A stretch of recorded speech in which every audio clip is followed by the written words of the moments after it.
Hello everybody, welcome in the world of यथार्थ आयुर्वेद. तर आता अगध तंत्र हे दोन शब्दापासून तयार झालेले. अगध आणि तंत्र.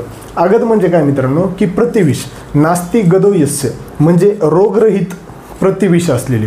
आणि तंत्र म्हणजे काय, की एखादे शास्त्र जे की आपल्याला चिकित्सामध्ये उपयोग होतो. तर यांची संकल्पना सोप्या भाषेमध्ये सांगितलेली की जो इंद्रियामध्ये विकार उत्पन्न करतो त्याला गद म्हणतात, जो विषाक्त उत्पन्न करतो त्याला विष म्हणतात, आणि या सर्वांचे जे प्रतिविष म्हणून जे रक्षण केले जाते त्याला आपण अगध असे म्हणतो. अशा पद्धतीने ही अगधाची भाषा सांगितलेली. त्याच्यानंतर शास्त्र म्हणजे एखाद्याच्या विषयाचे सखोल अभ्यास करून नंतर विज्ञान उत्पन्न करून त्यांची चिकित्सा करणे.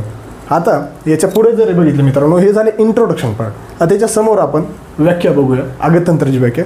हे बघा, सुश्रुतांनी खूप छान प्रकारे व्याख्या सांगितलेली की अगध तंत्र नाम सर्प कीट लुता मूषिकाधिष्ठान विषव्यंजनार्थ विविध विष संयोगे उपशमनार्थ. अगध तंत्र ही अष्टांगापैकी एक अंग आहे आणि ते अंग अगध तंत्र आपण सर्प, लुता म्हणजे स्पायडर, त्याच्यानंतर कीट, वेगवेगळ्या प्रकारचे किडे यांचे जे संयोग होतात, जे विष उत्पन्न करतात शरीरामध्ये, त्यांचे प्रतिविष करण्यासाठी हे अगध तंत्र असे म्हटलेले आहेत.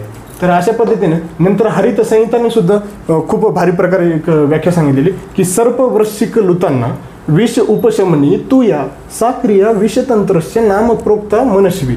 म्हणजे सर्प, लुता म्हणजे स्पायडर आणि वृश्चिक यांचे जे विषाक्त लक्षणे आपल्या शरीरामध्ये उत्पन्न होतात त्यांचे उपशमन करण्यासाठी जी विष तंत्र म्हणून आपण सांभाळलो त्याला आपण अगध तंत्र असे म्हणतो. यालाच विषतंत्र असे म्हणतात. आता त्याच्यानंतर नेक्स्ट त्यांचे कन्सेप्ट येते म्हणजे पर्याय नाव. आता चरकांनी याला पर्याय नाव विषगर वैरोधिक प्रशमन सांगितलेले.